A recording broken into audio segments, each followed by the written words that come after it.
More music.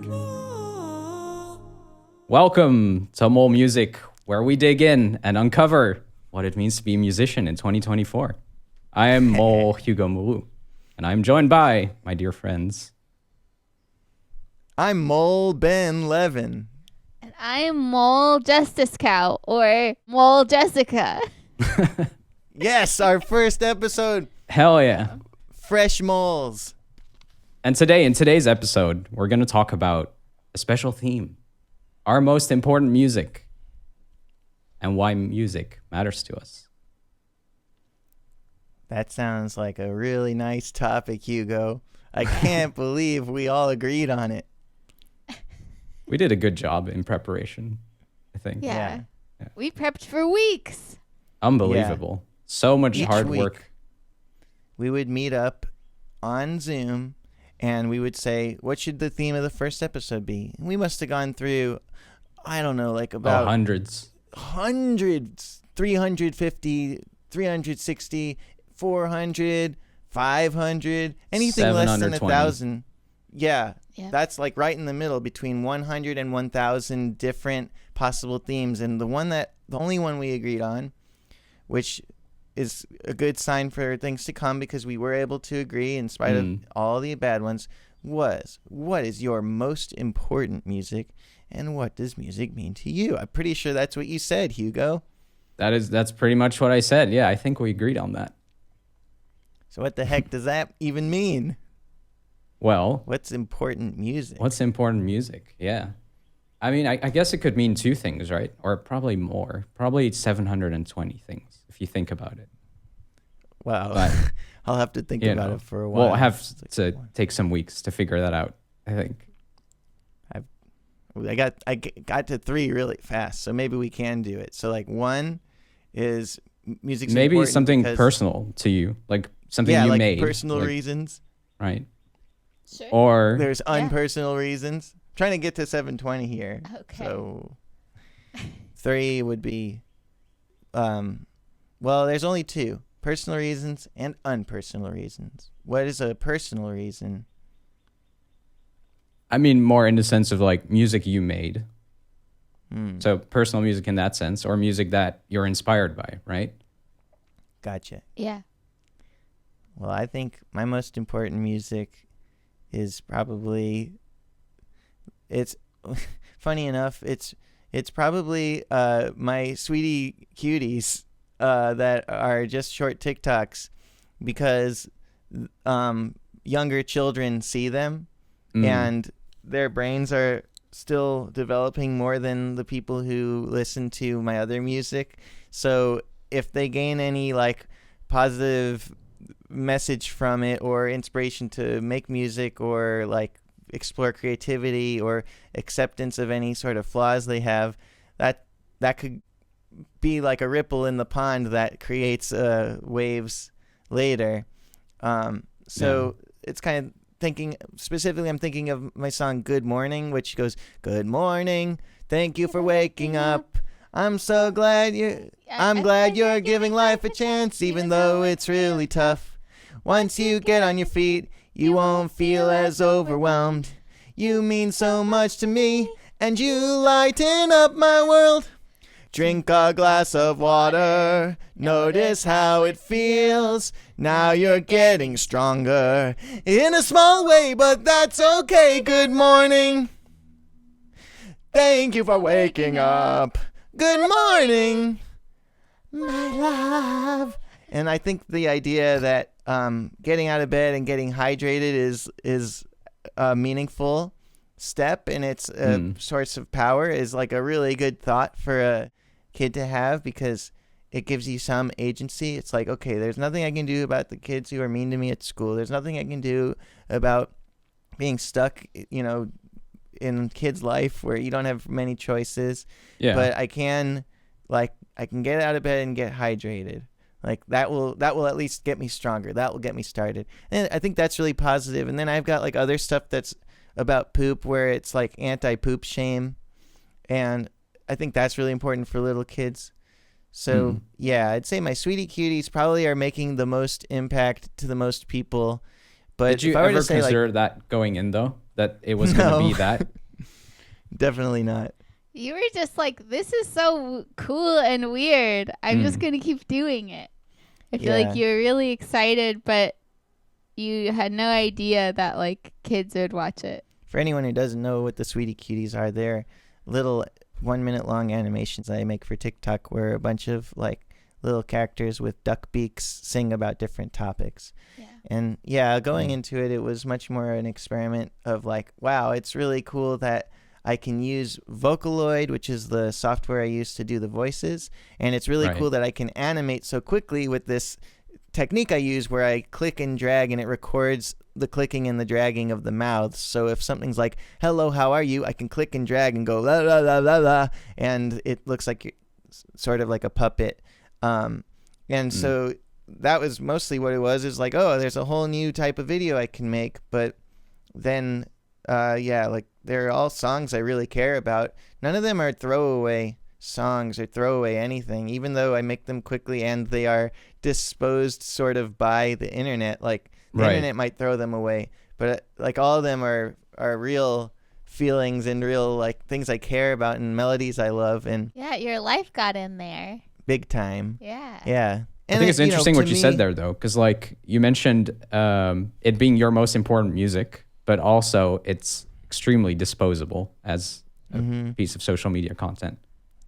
There's a Yeah. conflict there for Yeah. sure. It How do you feel probably about has- that? Well, like the way I think of the impact is it sets off a chain of dominoes for people. It's not necessarily the thing that like it's not like going to be their favorite album or something necessarily, Yeah. or like something that they listen to a million times in their life. Maybe some people will listen to them more times, but it's just they put in this little idea that can then spiral into better, more and more good ideas. And so I think like they're impactful in that way, and they're like these good ideas are getting to millions of people. But then yes, they quickly will move on from the video itself, but the idea might stay with them. And there are some like really powerful ideas, like for instance, there's one that's like about a chicken that is a reincarnation of this character's grandpa, and it's like the grandpa is fine, the chicken is important, and just like those two things are a really powerful message. Like one is that animals are like really special and are we are among them, we're not above them. And then the idea that a relative of yours could actually be doing okay in death, like that the fate of death is not really that scary. It's it's Right. there's other things to worry about, and so I think that those ideas can Yeah. stick. And yeah, it's cool. Also, for some people, it might also be their first introduction to they them pronouns. Who knows?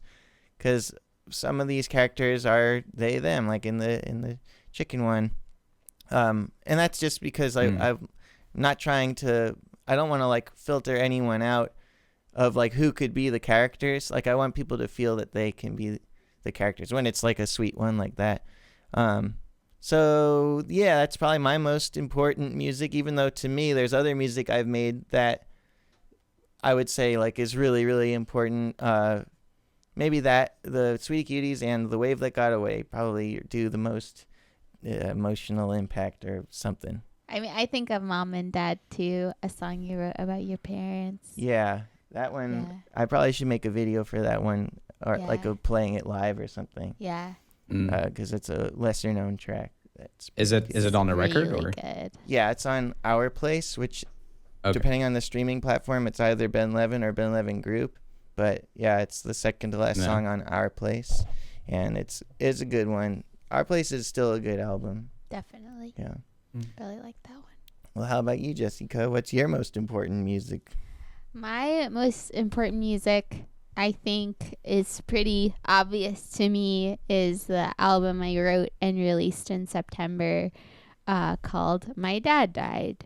And it's 10 songs about my relationship with my dad and like memories from childhood. It's got like real hard things that I had to deal with, like estrangement and his alcoholism. And it's kind of just like all of those things at once.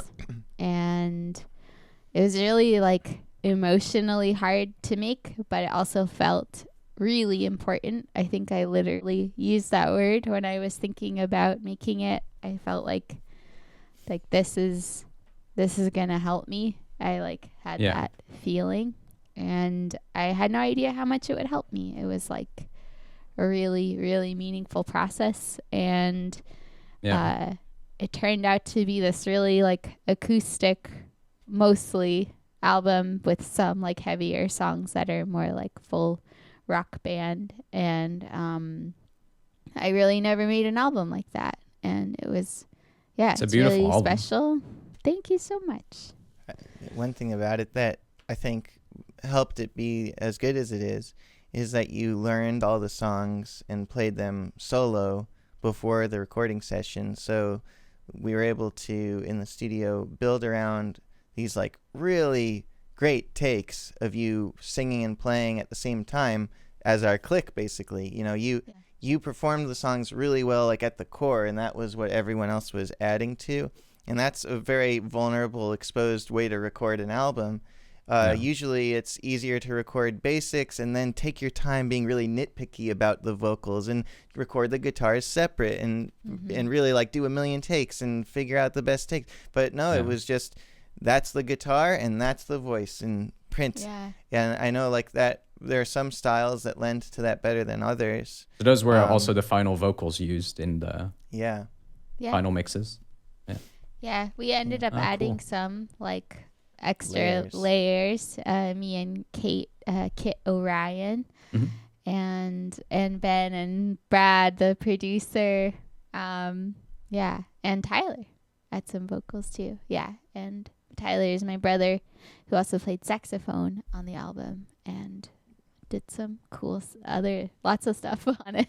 We brought our doggy Hineni into the studio when we tracked that album, and I remember walking him while Jessica was doing her scream takes for Unrelenting and the scream takes for Ruminations, which are two of the songs on the album.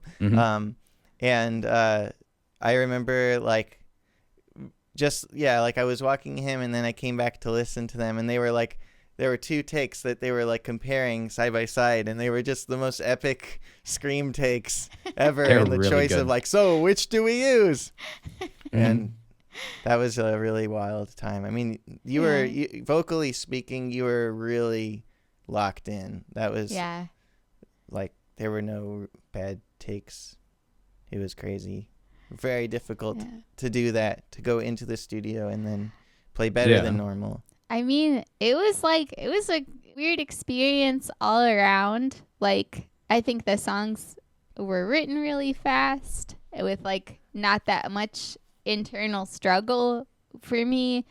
Then like playing them like was simpler than ever, and recording them was simpler than ever. And it was just like this really weird like feeling of being on like at the airport when you get on the conveyor belt for walking and you're just going a lot faster. It was just like, whoa, this should have felt harder, but it's feeling really nice. Yeah. Do you feel like that it helped that you had such a specific topic to cover? I don't think so. I think in the past when I've like tried to write like a concept album or something, it was like really not, I had to like break it because it was like, this is too restrictive. But I think what I was experiencing was like grief after my dad died, and in that grief there was like a lot of memories just like popping into my head all the time. And I had the really strong feeling that would stop soon. Like that was going to stop at some point. Right. And so it was kind of like collecting all these ephemeral memories and putting them like on, like making them permanent in some way. Mhm. And Yeah. I was super right. Like those memories, that memory flood definitely stopped after I wrote that album. And yeah, I was just like, whoa, I'm really Yeah. glad I did that. That's awesome. Very cathartic, I imagine. Yeah, definitely. Unlike the Sweetie Cuties, you went into the music making and into the process knowing it was a big deal, and you didn't like find out it was a big deal. Like it ended up being a big deal, but it was something you expected to be very important. So I'm imagining the pressure was on in some ways to then get it out to people, or Definitely. Yeah. The producer sent me a video of showing his grandma one of the songs and her really like dancing to it and really liking it. And then soon after that we had a conversation and he was like, you should really like try to get help releasing this album like with a record label or something. You shouldn't just like put it out in the world like any old thing. It's kind of like the vibe. And I was going to like work really hard and make videos and put it out like the best I could, but Yeah. then I did try really hard to get a record label to back up the album, and Right. I ended up like contacting a bunch of record labels who were like in the right sphere, but what I didn't know was like that time probably still applies now is record labels are going through like a particularly weird moment. A lot of people getting laid off. I mean, it's clear like there's not a lot of money being made, so Right. Yeah. they can't just like continue the like 1980s glamour, Mhm. you know, like aesthetic. They have to like, even really cool indie labels like are having to like cut back significantly. And I mean, But you did it's end also, up I making a think- bunch of videos for the record. yeah, I made 5 music Oh, wow. videos. Yeah. I'd say you did everything you Wow. would have done without a label Yeah. anyway. Yes. Like the label was plus. It Yeah. it wasn't like, oh, I'll have them do it instead. You're like, I'm gonna do everything I would normally Yeah. do Yeah. plus. Well, pitched. I mean, even more than I had ever done right. by a lot. You know, like Yeah. I had never made 5 videos. That's incredible. really. That's really good. Yeah. I found this formula of just getting a camera where I can film myself and it looks cool because it has a little gimbal on it, Yeah. or I can have a friend help me film, and just filming in kind of cool locations. And it started with me just like having this really strong feeling that I should go to like a state fair and film like the lights, just like maybe for something later. Like I didn't have any specific direction. And then on the drive over to this fair, I was like, I'm gonna just try like lip syncing to the song that's completely finished and mastered and like see what happens. And as I was like pulling in to the parking lot, I did not have any cell service, and my only like version of my song was like Google Drive, and so I couldn't access the song, but I knew it really well. So what I ended up doing was just lip syncing to the like just singing the whole song No click. a cappella, Ah. no reference, Yeah. Yeah. and then like time changing it after the fact, which sometimes had a really cool like slowing down, speeding up effect. Mhm. But yeah, Yeah, it imagine was, that's like, really difficult to keep the tempo. It was wild. I wasn't thinking about it at all. I was like, my heart was pounding. I was just like, this is so awkward to sing while I'm filming myself in public. Like, it was so scary and exhilarating. And yeah, I had a wild time doing it, and I felt very alive. It's such a good video. There's this one part, Jessica sitting on like a little roller coaster type ride, and the person who works at the fair pushes her like her cart pushes her cart forward, and her head just like goes back while she's singing, and it's like this sense of disconnect from the world around you when you're just you and your grief. And it really captured a strong emotion. And just the concept of looking for places in the world where the lighting is interesting and building your video there is really nice. And my favorite one was she took our van up to a fence, like a metal fence, chain link, at night, and used the car's headlights to light her in front of a fence, and then her brother playing saxophone behind the fence in the darkness. And the thing about those headlights is the further you get from them, I mean, it makes sense, but the further you get from them, the darker you are. But really dramatically so, because they're not meant to light sets, they're meant to like whatever. It just happens to be very cool effect. So he's further away and therefore darker and more of a shadowy presence, and that's also where he sits in the mix. So that one is so cool, and you could never really plan that kind of. I mean, now you could plan it, Right. but when it's getting into your repertoire and like you're coming up with these ideas, you can't really plan them. I think that was very educational for us. And also just the making of the album in general being easier, faster than normal. There's an important lesson, which is there are lots of ways to make something great, and some of them are easier than others, and there's nothing wrong with picking the easier way. There's a nonlinear relationship between quality and how long it takes. Right. So sometimes you need to take longer to get something good, and other times you don't. Yeah, I think there's like a craft mind that a lot of people get from like analyzing art in college, where you're like, you have to spend so much time. You have to be like Da Vinci, or is that who put into the ceiling? Who is that? Michelangelo. No, it was Papa John's. Papa John's. I know it was. Which one? Ronald was McDonald. Right? Ricky. Which Ninja Turtle? It was Derry Quingus. No, it was Michelangelo. Michelangelo on his back, messing up his whole back for years and years, excruciating painting. It was beautiful ceiling. Right. Yeah. It's like, that's the story we're told over and over again. And it was just like, I came from the pandemic, making animations mostly for other people, doing a lot of 2D animation and a lot of like rotoscope style. Takes forever. Each one would take like 6 weeks and a big chunk of my soul.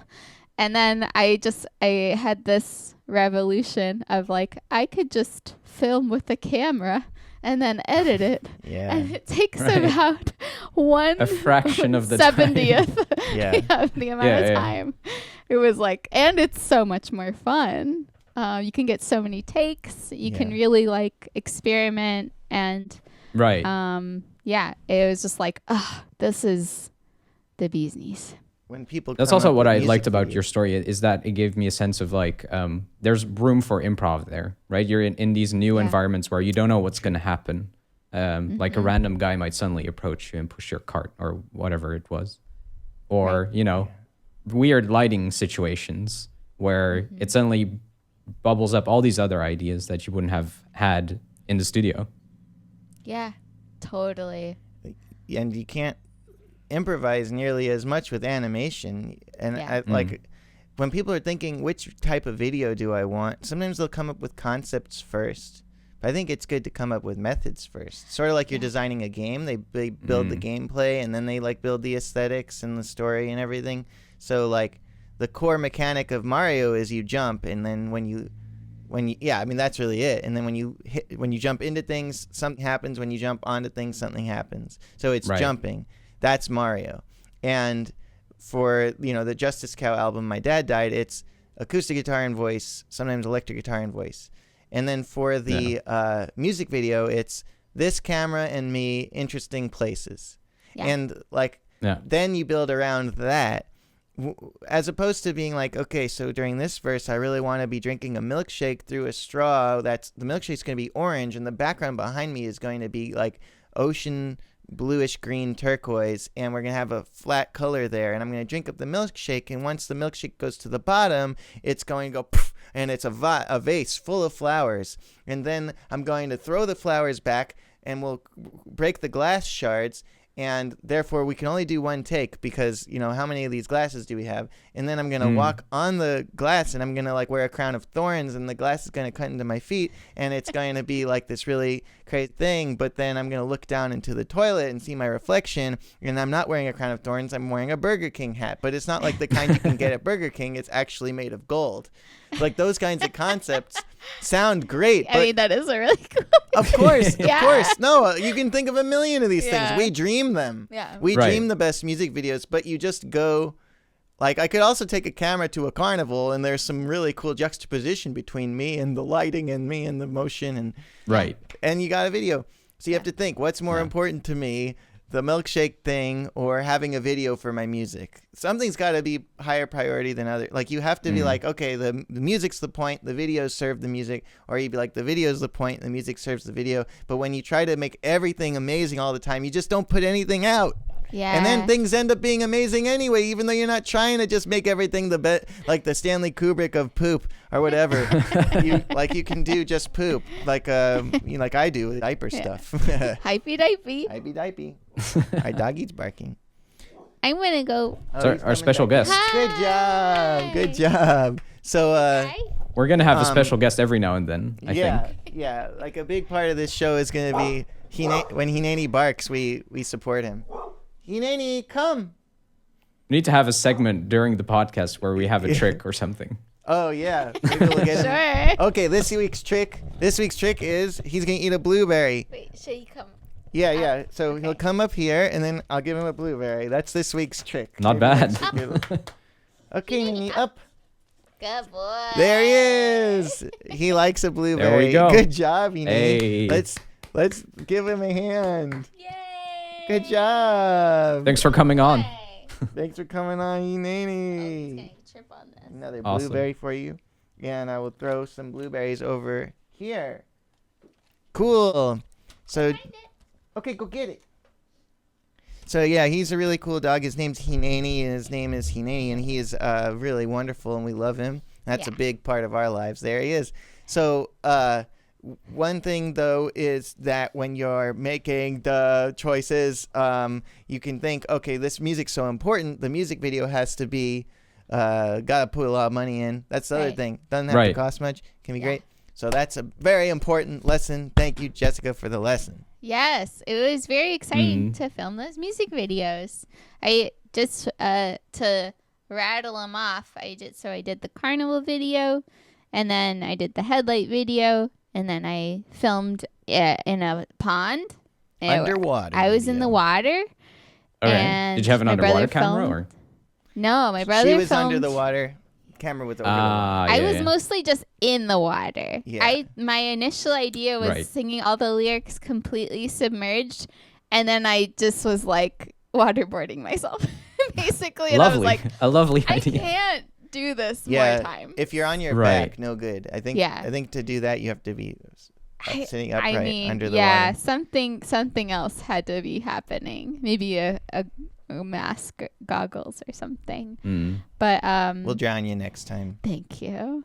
Another one was went to a haunted house Mhm. and filmed at 2 haunted houses, and that was really fun to make with friends. And then the last one was I went to Washington State on a little trip and filmed at this really cool like nature reserve with my cousin, who I really love. And Cool. I filmed some other places like near where I grew up by myself. Yeah. And a little bit of the Twin Peaks waterfall is in there. Just So many. a little bit. Not so bad. much variety. I think that's Yeah. what really Not bad. helps. Is there's a lot of Yeah. variety. Reminds me a little one bit that of your you- alphabet challenge in a way, with all the different Yeah.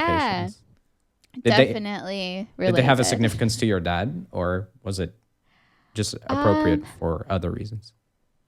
I would say yeah. All the different places definitely had like some connection. Like my dad was the one who would like take us to the fair. Mm. I feel like my dad would take us to haunted houses. He would take us to like water places like rivers and lakes and adventures. Yeah, that song is all about the adventures he would take us on. And what was the other one? The Washington one, the waterfalls. And the Yeah. That's and then the headlights one. That's just a cool look. That's just sad and scary. Yeah, that one is less like. My dad would take me to baseball fields all the time. At night. Yeah, at night. Ask me to dance in front of the headlights. Yeah. That's a creepy, wonderful idea. That's a David for a Lynch story. story Yeah. right there. You need to dance. This you'll understand later. Like it seems like the dad's being predatory, but actually no, he's preparing her for something really important later when the aliens come and they like have this test and only he knows about it, and it's like you have to move this way in front of the lights when they come. Even though that's you won't the be able ritual. to see, and you'll That's be the Axis disoriented. ritual. Oh my gosh, that's a really cool idea. I've been thinking. I have 3 really good ideas lately. That one. Whoa. Then our friend Tim accidentally cut off the tip of his finger, and the idea, like in a movie, someone cuts off the tip of their finger, and then it's like a big scene, and then like the movie keeps going on. There's a plot, things happen. Yeah. And you get to like 12 years later, and they're at their like kid's 3rd birthday party, and everyone's sitting there, having a nice meal, eating the cake, and then the guy who cut his finger off, he's like, and he coughs out the missing piece of his finger after all this time, and you have to wonder, and maybe there's like a tattoo on it. Whoa. Something like that. Right. And then like a number. And then yeah. he goes completely nuts. Yeah. Figuring out the numerology. He's obsessed with the number. Yeah. That's good. That's good stuff. Yeah. And then the 3rd good idea was, I've said this a million times, but Abraham, God asks Abraham to kill his son. God makes Abraham circumcise himself. And Abraham's like, I'm going to do every good deed I can so I can get into heaven and circumcise God. And so he is like good his whole life. And then when he finally gets there, he's like, I tricked you. And then he goes after God and does everything he can to circumcise him. And he's been training the whole time. Maybe like the devil helps him get strong, or I don't know, like an anime thing where he's like God super underestimates him. And he gets his foreskin back, but it's God's, and like maybe that's a cool mainstream cinema idea right there. Yeah. Have I ever heard one? It could be a right good after the song. new Avengers. Yeah. Yeah. Circumcise the Lord. Well, that's the name of one of my songs. Yeah. And that the first time I thought of that was probably in 2020 when I. Oh, it's a made that song. recurring dream.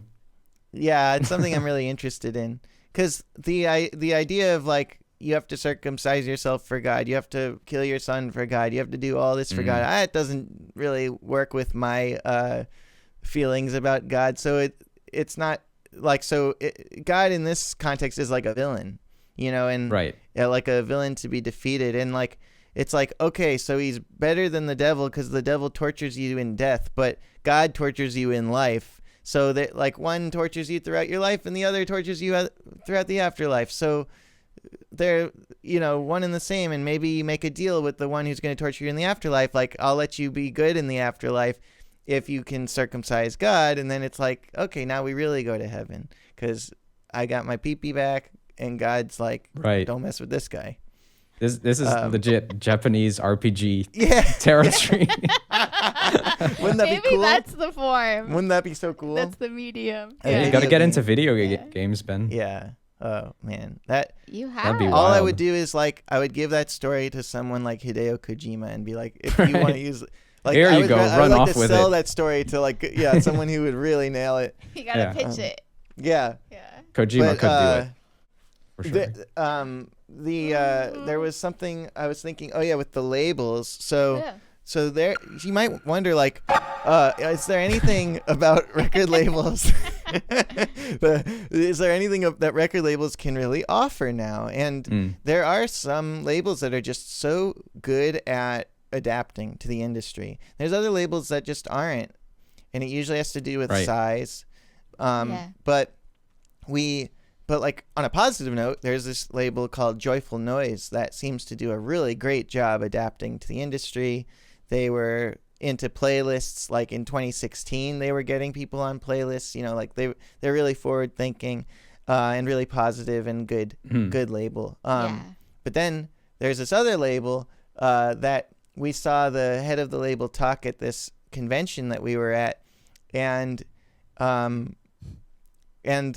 they, like, one of the things that there were two really triggering things mentioned in that talk. So many triggering There are things. two that I remember the best.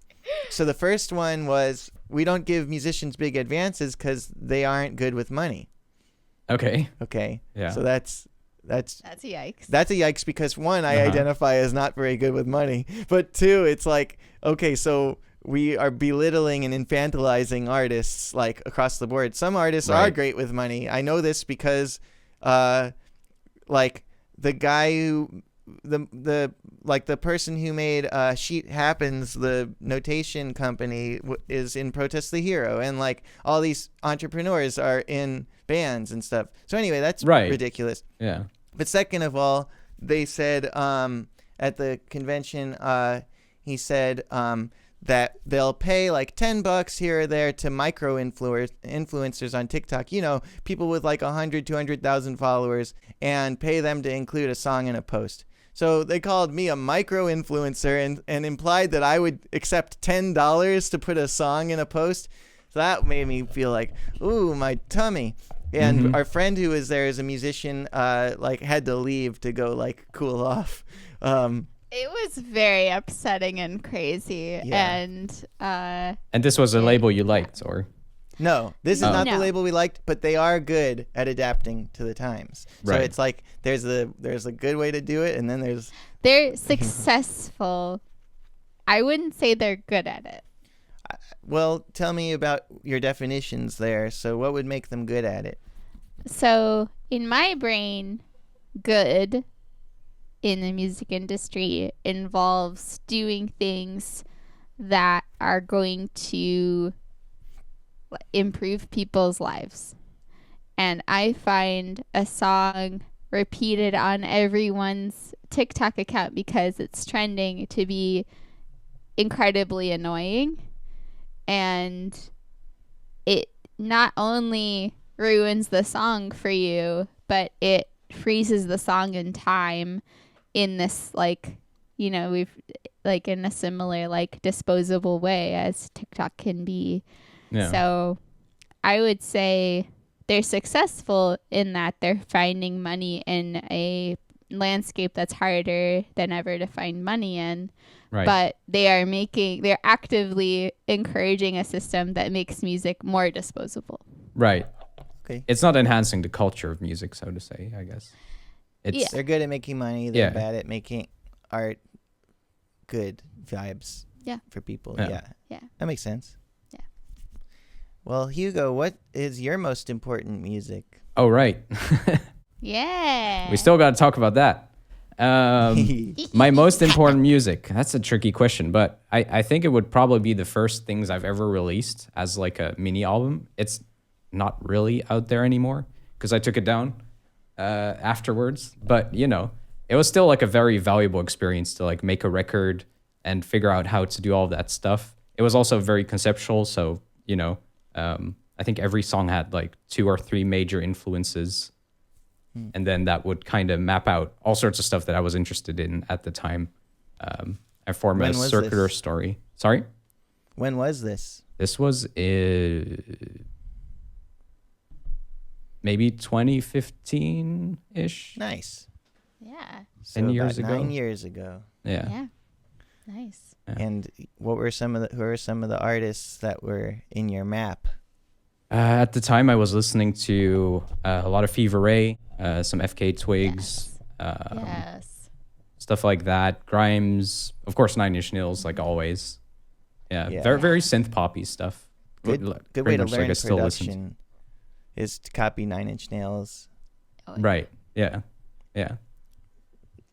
So I mean, why most didn't important you- music. That's probably Nine Inch Nails too for me. So What is it about Nice. it that made you take it down? I think I was just very unhappy with the vocals for a long time and very self-conscious about it.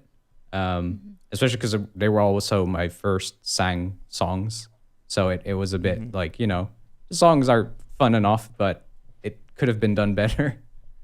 And Gotcha. I was getting into Twitch and all that stuff.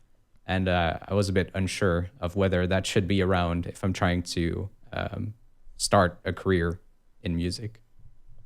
So, Yeah, it's hard. The first vocals album is that is one of the things that when you get better at it is hard to listen to in the past. It's hard to listen to old vocals that aren't as good Yeah. as what you can do now. Definitely. Yeah. So I've really come to appreciate listening back to it though, because it's also kind of pointed out that like that reflection was also a moment in time where I was maybe more struggling with insecurity around that stuff, and now I can listen to it back from another perspective of like, hey, those songs were actually pretty cool.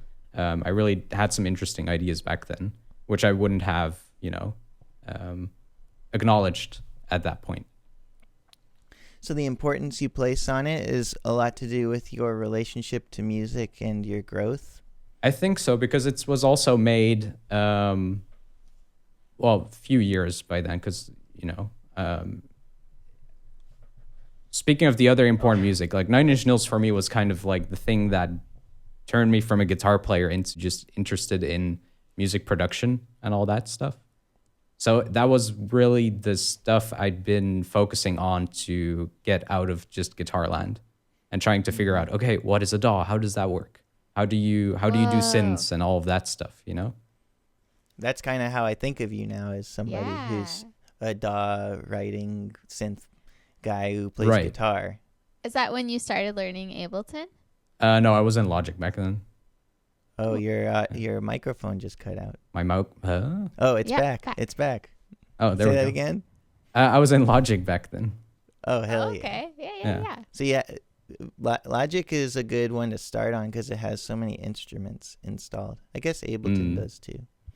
I guess Yeah. they all do now except Reaper, but Reaper's got good plugins. But It that's does. cool. Reaper's cool. So too. yeah, and you're in They're the all midst cool. of writing a new album now.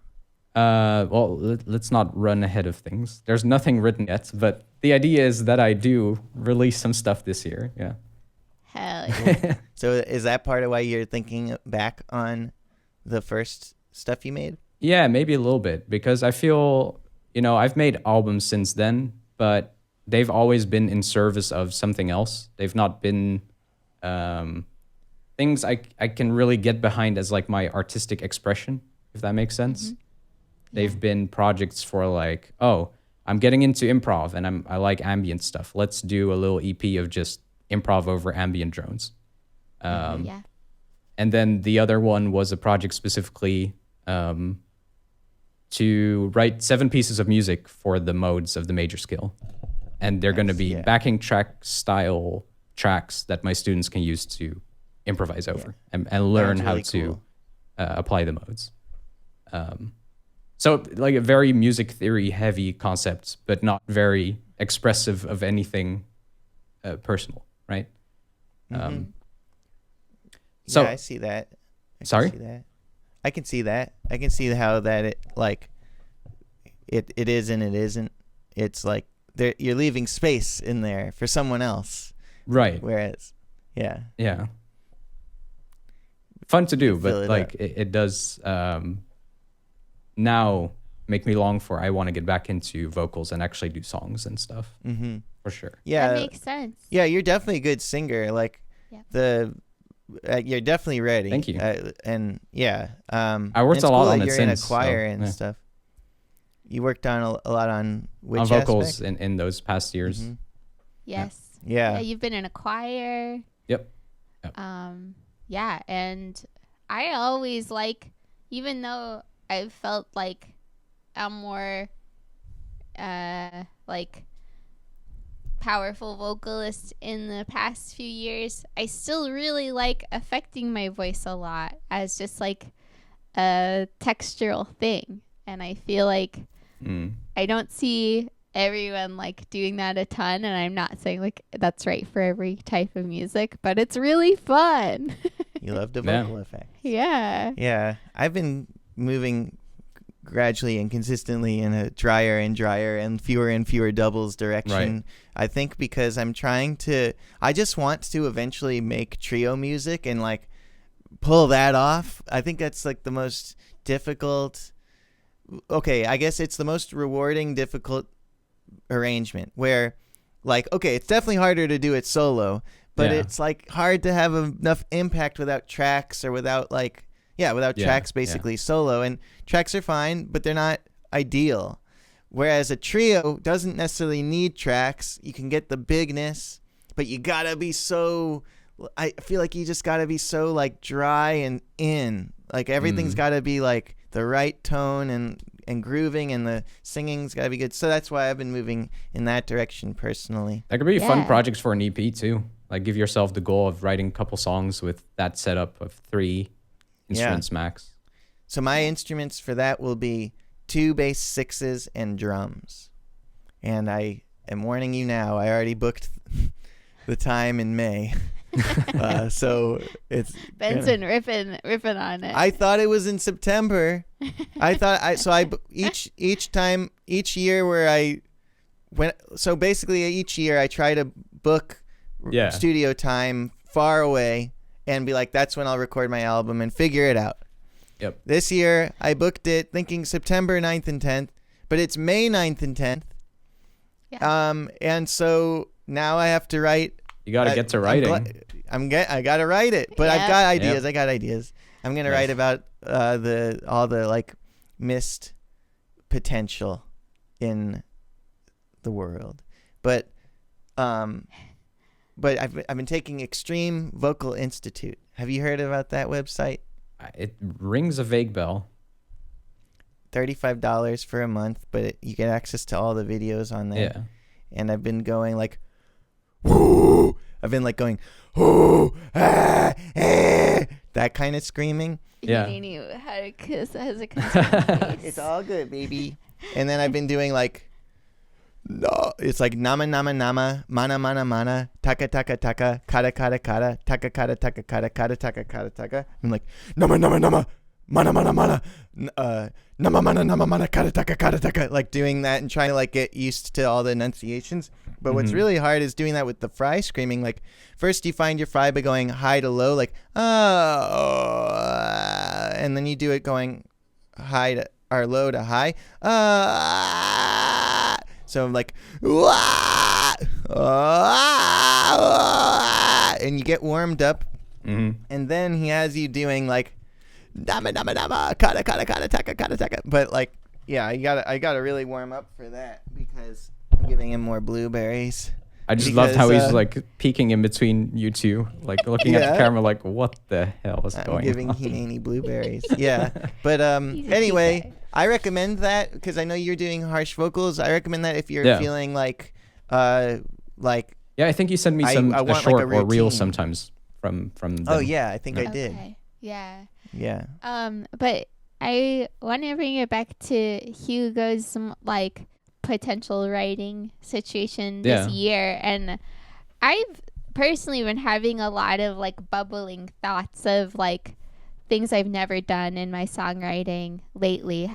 Do you find yourself having like bubbling thoughts like that? Like, oh, that thing, I really want to do that. Yeah, but I think oftentimes when I get into that mode, it's too much. There's too many things I want Okay. to do. I get a bit overwhelmed Yeah. with the options. Do you feel like just like a Google Doc that you then like pull out of a hat or randomize or something? Would yeah, be, I like, have a list with thing? like all of the ideas and all of that stuff. Okay. Yeah, Yeah. but it's That's definitely great. like the variety of genres is a big problem for what I want to do. Sure. And then also I- the thing we talked about where like I got more and more into DAWs, but then I still crave a little bit guitar. And I Oh, still yeah. Put it in there. I don't always know how to on. mix the two. You- Like the stuff you've I make in a DAW successfully- doesn't feel very much like, yeah, this needs guitar. Oftentimes Well, it's maybe like, you no, just this need- this does not need guitar. Maybe you need But I to want guitar. record dry DI instead of having a Mm. tone going in, and then sound design it. You know, Right. like because dry DI plus amp emulation is like, all right, that sounds like a guitar, nice. dry DI plus decapitator and weird distortions and like all this stuff, then it's like, different category. Right. Yeah. Yeah. Then you're treating it I as do a have- sound source and not as your guitar track. And you mostly do the DAW, like most of the creativity with it is happening in the DAW. And- Right. Yeah. But I have a suggestion for how to deal with the multiple genres issue. So I would just start making albums in demos, short song seeds in all of the different genres that you want, but not necessarily all of them, but just like you start with one and then you try another. Right. And just see which ones start to make sense together. Like you'll find like a theme that is like the album could be like this kind of thing. Like for instance, Industrial Beach House was like my prompt for one, and things like that. Yeah, I think that one album that I made, or actually I would say like a fair amount of my music besides my most recent album has been like a mix of like electronic sounds and real life analog drums and guitar and stuff like that. Yeah. And I feel like some things that seem really, really different from each other in a demo stage can like be like worked into a cohesive like palette in like the production and mixing phase, even like out of your hands sometimes if you wanted it and you really like trusted someone to kind of like unify things that you really wouldn't expect to be unified. Yeah. Yeah. Because it's all you. And like at the end of the day, it's all just like things you like. And that is going to be very unified just because you have a very specific taste. I feel like that also more and more in pop music, we hear interesting blends like that. So it's a good time to be listening to pop music. Yeah, it's allowed. Yeah. So speaking of, should we go into our we segment? Do you want to introduce it? Sure. This is Show and Tell. Show and Tell. A segment where we show and tell something either that we're doing musically or that's inspiring us or that we've been thinking about since last time. And this is the first time, so just thinking back through my whole life. I want to show and tell you about something. Okay. Excellent. Do you want Please to go ahead and do Cool. it? So I've been this year trying to do a YouTube video every week, just like old times. Right. The reason is, well, basically, I have never looked back at a time where I was doing that and regretted it. I look back at my streaks and I look back at them and I think, cool that I made all those. And some of them usually I like a lot. And I'm like, damn, if I didn't make all those other ones before it, I would never have gotten to that one. And then another reason is it's helpful for my survival because it seems to be the engine that moves all the other pieces around. It's like when I'm making good stuff on YouTube, it makes people think of me for lessons or for working on their stuff, animations, all kinds of things. And also I write a lot of music in those videos, and there is one song of mine called The Hotel that's from my album Beyond My Dreams Dying that came from a video, one of like 30 videos I did in 2020. It was just like one of the short songs in it. And that's one of my favorite songs that I've made. And a lot of good stuff happens when I'm doing that. So this year I'm doing that again, and I'm also adding another parameter to it, which is they all have to be what I'm calling bangers, which in other words means things that I think will work on YouTube. And that can be seen pretty negatively, I think, as like a version of like compromising my art. Right. But it actually is designed to make it so that my art can be uncompromised, because I'm basically saying I'm going to do YouTube the like straight and narrow way so that I can do everything else wacky. I have a second channel now where I'm going to put my wackiest, wildest ideas and my live performances and my extras and my cool things that I want to put out in the world, but I didn't otherwise have a choice on YouTube. And this way, whenever I have creative inspiration that I can't fit into a YouTube video, I don't have no other choice of where to put it besides on my main channel. So anyway, I've done 9 of these now. Wow. And that's what I want to tell, is that it's kind of crazy that it's been 9 weeks of this. I work Monday through Friday on it. I don't work on Saturday and Sunday on it. And it's been in that schedule 9 weeks in a row now. And that's awesome. Yeah. I'm so proud of you. I'm really good job. happy that it's happening. 9 weeks. 9 weeks. Good job. That's very good. Yeah. That's how long it takes to incubate a baby and proliferate, and birth it, or so I've heard. So like, it comes out 9 weeks later. It's like, 9 weeks. Yep. It's about right. yeah, that's right. It is. Yeah. Cool. Show and tell. Shall I go next, or do you want to do it? You could go. Okay. Mole Hugo. Yeah. Well, Hugo. Thank you, Mole, Ben, and Jess. A bit of in extension of what we just talked about. I've been working on music. No proper songs yet, but I've been musicking a little bit, and I made a little ambient beat thing that I liked, and I'll just share it here so you can enjoy some music for a minute. I'll explain how I came to this afterwards. I'll just let you hear it. Nice. Okay.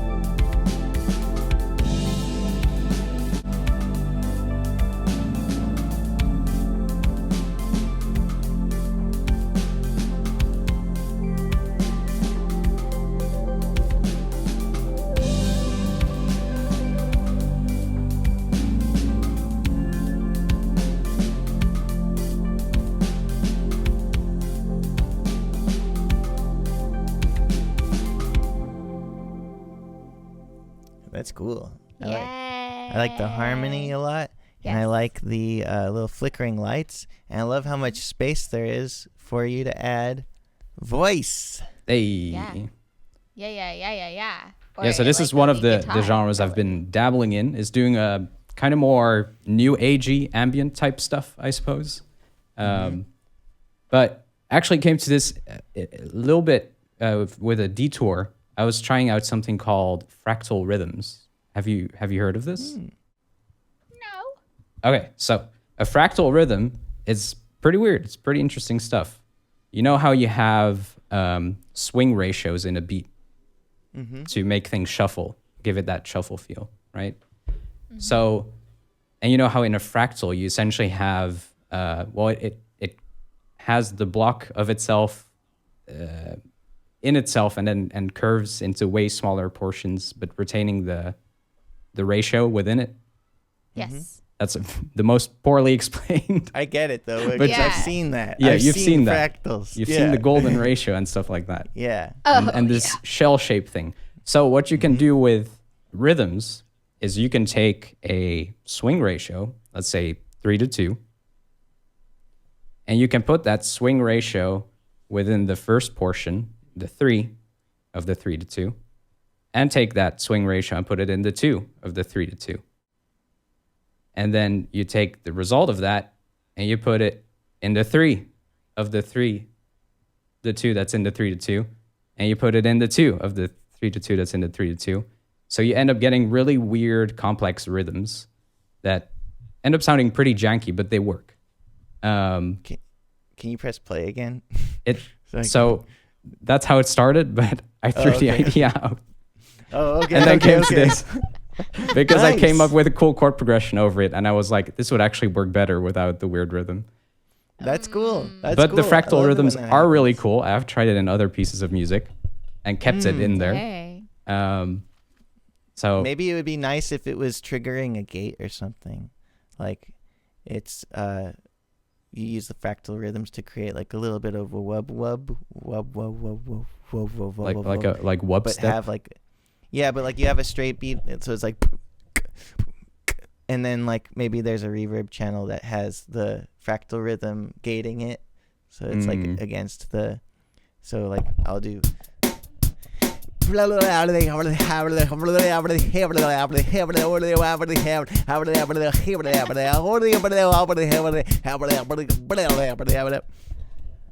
Very, very Yes. accurate. yeah, it's That's pretty much professional. how it sounded before I Yeah. threw it out. Yeah, they made it chill. Yeah. Yeah. Yeah. It's fun to like mess around with something and then be like, it like brings you to something that you like really like.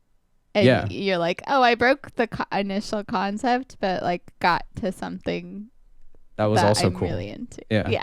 Yeah, exactly. It's a good sign of things to come because you're doing the experiments. You put in the time. You're making the sounds show up in the DAW. This Yeah. is true. It's all happening. But yeah, fractal rhythms, very cool. I recommend try it out for funsies. Dang. Thank you. Yes, I'll have to ask you this question. So, okay, practically speaking, Mhm. you've got like a drum machine, Yeah. and then you got the MIDI roll, and you've got the grid. Mhm. How do you visualize this? How do you implement this?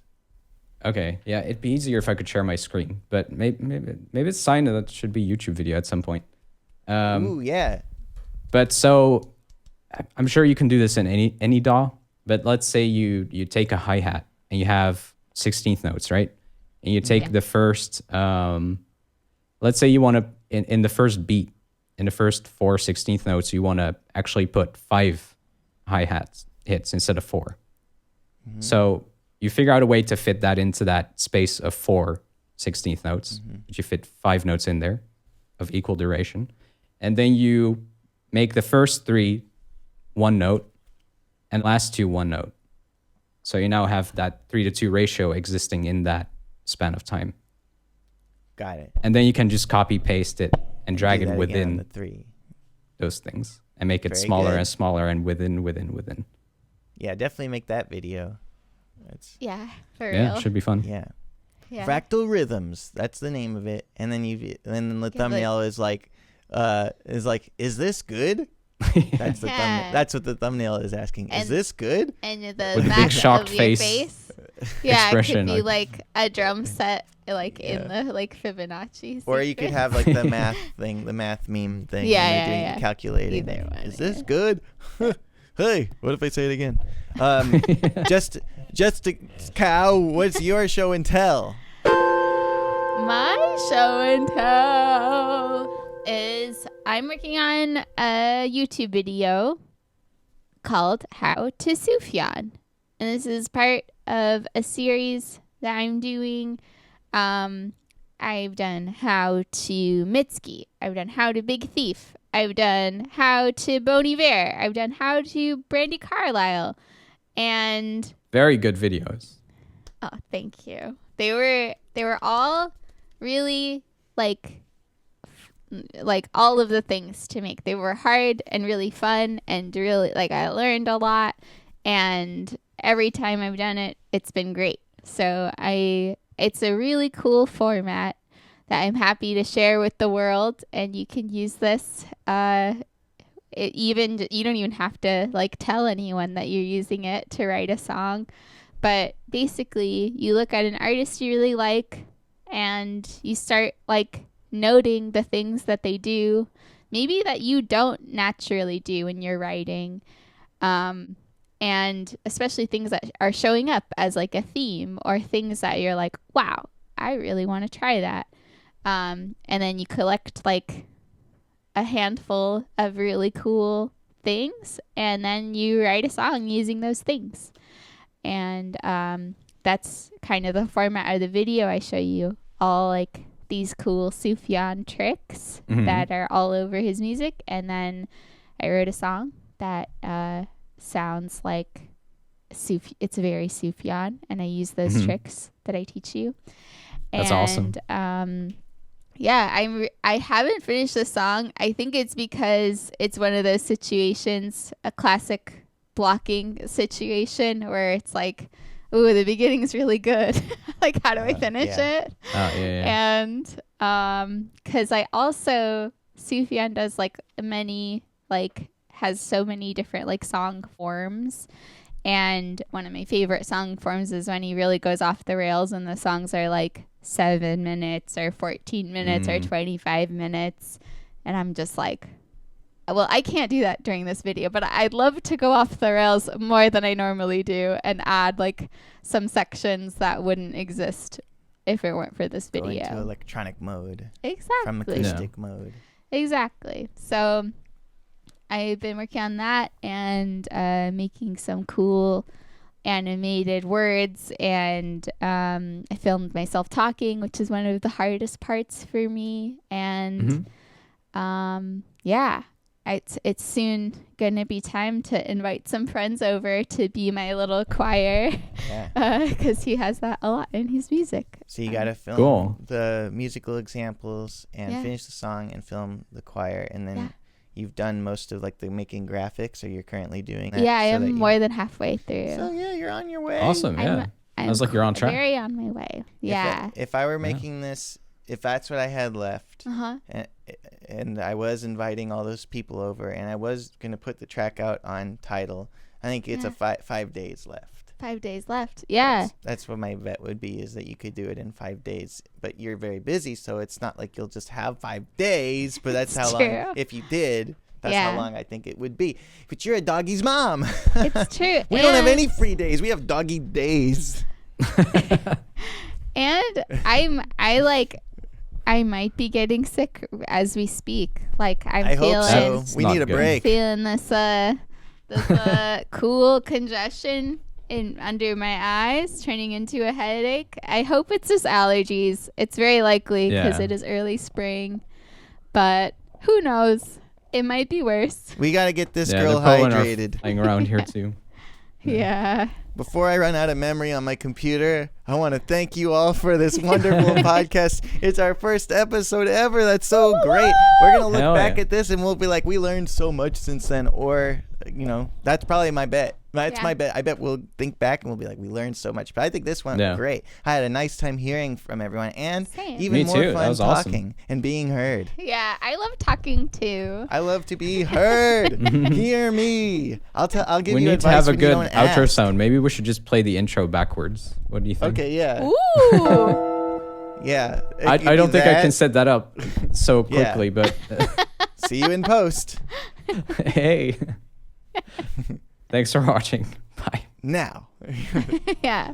Bye. Bye. As we walk